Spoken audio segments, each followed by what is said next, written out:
લોકસભા ચૂંટણીનું મતદાન શાંતિપૂર્ણ માહોલમાં પૂર્ણ થઈ ગયું છે અને ત્યારે ઉમેદવારો હવે હળવા મૂડમાં દેખાઈ રહ્યા છે। અમદાવાદ પૂર્વ બેઠકના ઉમેદવાર હસમુખ પટેલે પરિવાર સાથે સમય વિતાવ્યો। પૌત્રી પરિવારના અન્ય સભ્યો સાથે હળવાશનો સમય વિતાવ્યો હતો। તો પરિણામોને લઈને હસમુખ પટેલે 5 લાખથી વધુની લીડથી જીતનો આશાવાદ વ્યક્ત કર્યો।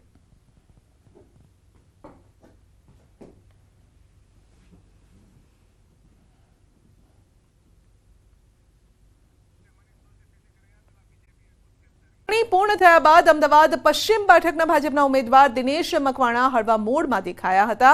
મતદાન બાદ દિનેશ મકવાણા મતદારો અને મિત્રોને મળી રહ્યા છે અને પાર્ટીએ મકવાણાને કૌશાંબી બેઠકની પણ જવાબદારી સોંપી છે અને ત્યારે તેઓ આગામી 12 દિવસ કૌશાંબી રહેશે। તે બેઠકના ભાજપ ઉમેદવાર માટે ચૂંટણી પ્રચાર કરશે। ઓછા મતદાન પર મકવાણાએ કહ્યું છે કે જે મતદાન થયું છે તે ભાજપ તરફી થયું છે। સાથે જ 5 લાખની લીડથી જીતનો પણ વિશ્વાસ વ્યક્ત કર્યો છે।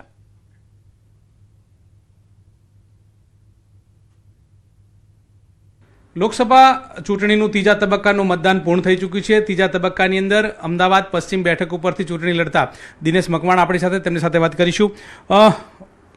કેટલાય દિવસથી દોડધામ હતી, બધું હતું, કેટલી રેલી કરી, શું કર્યું, અત્યારે હાલ હળવાશની પળો માણી રહ્યા છો, લોકોને મળી રહ્યા છો, હળવાશથી મળી રહ્યા છો, શું કહેશો? લગભગ 2 મહિનાને 7 દિવસ ચૂંટણીનું પર્વ ઉમેદવાર ડિક્લેર થયા પછી કાલે ચૂંટણીને પૂર્ણ થયા સુધી લગભગ બધી વિધાનસભાની અંદર અમારે 7 થી 8 વખત જવાનું થયું અને સવારે 8:30 થી શરૂ કરીને રાત્રે લગભગ 12 સાડા 12 સુધી લોકો વચ્ચે રહેવાનો અવસર મળ્યો। એટલું ચોક્કસ કહીશ કે ભારતીય જનતા પાર્ટીનું નેટવર્ક બૂથ લેવલ સુધીના ભાજપના કાર્યકર્તાઓ એ ચૂંટણી હોય કે ના હોય હંમેશા તત્પર હોય છે।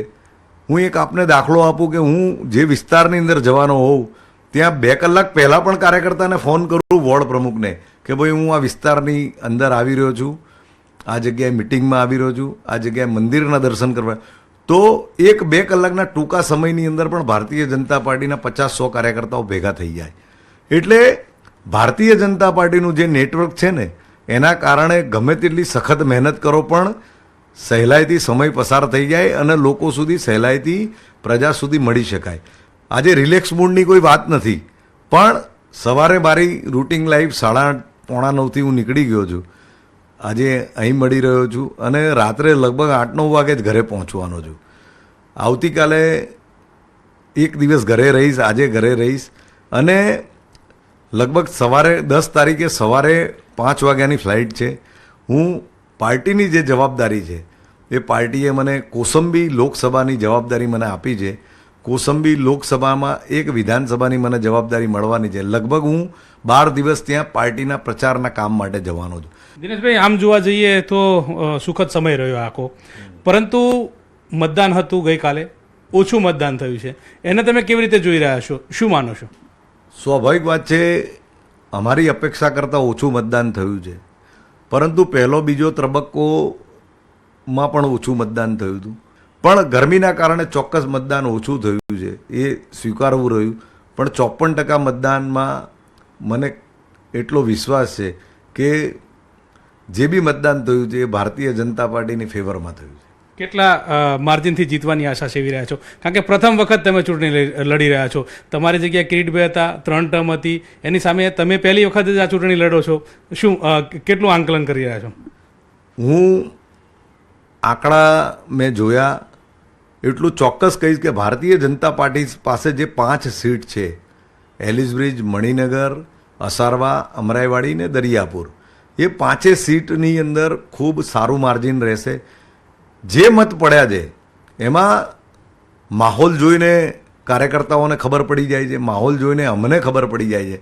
તો એટલું ચોક્કસ કહીશ કે ભાજપના બૂથ ઉપરનો માહોલ જોતા એટલું ચોક્કસ કહીશ કે મણિનગર, એલિસ બ્રિજ, અમરાઈવાડી, અસારવા અને દરિયાપુરની અંદર એ ખૂબ જંગી લીડો અમદાવાદ પશ્ચિમના ઉમેદવારને મળશે અને બાકીની જે 2 વિધાનસભા કોંગ્રેસ પાસે છે, જમાલપુર ખાડિયા અને દાણેરા, તો એ બંને સીટોમાં પણ આ વખતે અમે માઇનસ નહીં જઈએ, અમે 5-1 હજાર પ્લસ થઈશું। મિલાકર અમે સરવાળો જોઈએ તો 5 લાખની લીડ ચોક્કસ અમદાવાદ પશ્ચિમ ઉમેદવારને મળશે. ચોક્કસથી તો 5 લાખની લીડથી જીતશે તે પ્રકારનો આશાવાદ વ્યક્ત કરી રહ્યા છે. હળવાશ આ 2 દિવસ કરશે અને ત્યારબાદ તેઓ બીજા 4 ચરણની ચૂંટણી બાકી છે ત્યાં તેઓ જતા રહેશે અને ત્યાં તેઓ ચૂંટણી પ્રચારમાં જોડાઈ જશે તે પ્રકારની વાત આ દિનેશ મકવાણા જે છે તે કરી રહ્યા છે. કેમેરામેન હિરેન શાહ સાથે ગૌતમ શ્રીમાળી, ન્યૂઝ 18 ગુજરાતી, અમદાવાદ. પ્રમાણ વધતા અમદાવાદ સોલા સિવિલ હોસ્પિટલમાં દર્દીઓની સંખ્યામાં 10% વધારો થયો છે અને છેલ્લા એક સપ્તાહમાં 10,661 ઓપીડી નોંધાય છે. વાયરલ ઇન્ફેક્શનના કેસમાં પણ વધારો થયો છે અને છેલ્લા એક સપ્તાહમાં 1,560 કેસ વાયરલ ઇન્ફેક્શનના છે. બીજી તરફ ડેન્ગ્યુના 83 સેમ્પલ, મેલેરિયાના 223 સેમ્પલ, ચિકનગુનિયાના 6 સેમ્પલ લેવાયા હતા, પરંતુ શંકાસ્પદ કેસમાં કોઈનો પણ રિપોર્ટ પોઝિટિવ ન આવતા દર્દીઓએ હાશકારો અનુભવ્યો. જોકે કાળઝાળ ગરમીના કારણે લોકોના સ્વાસ્થ્ય પર પણ અસર ચોક્કસ પડી રહી છે, જેના કારણે તબીબોએ લોકોને સાવચેતી રાખવાની સૂચના આપી છે. રોગચાળાની વાત કરીએ તો ડેન્ગ્યુ, મેલેરિયા, ચિકનગુનિયામાં ડેન્ગ્યુના 83 સેમ્પલ લેવામાં આવેલા, એમાં એક પણ કેસ પોઝિટિવ હતો નહીં, તથા મેલેરિયાના 223 સેમ્પલ લેવામાં આવેલા અને ચિકનગુનિયાના 6 સેમ્પલ લેવામાં આવેલા. એ બંનેમાં કોઈ પણ પોઝિટિવ કેસ જોવા નહોતો મળેલો. તથા ડાયરિયા, વોમિટિંગના 25 કેસ અમારી હોસ્પિટલમાં નોંધાયેલા અને વાયરલ ઇન્ફેક્શનના 1560 દર્દી 2 અઠવાડિયામાં નોંધાયેલા તથા સ્વાઇન ફ્લૂનો એક પણ કેસ હોસ્પિટલમાં नोंधाયેલો ન હતો. असामरिक तत्वों का माध्यम से मतदारों को रोका गया, कांग्रेस के पोलिंग एजेंटों को पोलिंग बूथ में बैठने नहीं देना, ऐसी बहुत सी शिकायत हमने की. पर आज की जो घटना है सामने आई है वो बहुत चिंताजनक है. लोकतंत्र की हत्या का सबसे बड़ा दिख रहा है इंस्टा में वीडियो, जो लाइव स्ट्रीमिंग. वैसे तो चुनाव आयोग बोल रहा था कि हम लाइव स्ट्रीमिंग करेंगे मतदान का.